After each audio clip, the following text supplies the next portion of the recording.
Corporal punishment is terror.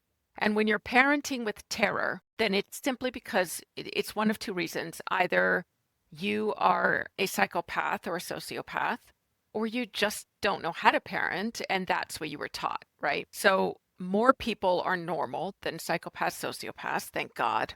It may not feel like that in the moment, but so education said, and I'll say it a million times, you can't just take away something and leave them without anything because, the neural pathways, they've been formed and you have to form new neural pathways. And so if there's nothing else there, if there's no new neural pathway, then you're going to go to that old thing before you even think because it's a neural pathway. So you don't have to think, it just happens instantly, which means you have to habitually form a new way of doing things.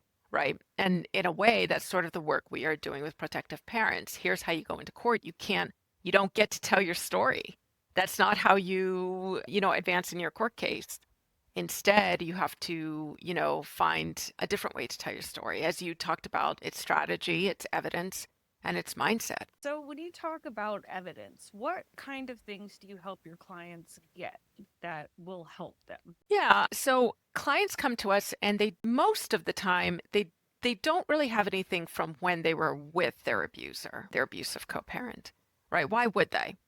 People aren't generally keeping track of some of the things that are going on until I they tell think they them might be to, leaving. if they listen to Yeah. my show, I Or tell after they them leave. to keep a notebook Yes. and write Yes, if it were up everything to down. me. Well, and so you know what? I'm glad that you bring that up because there was a short period of time in which what was written down and journaled and that type of thing could be a sort of outcry, sort of way of being used, but it is now just considered hearsay.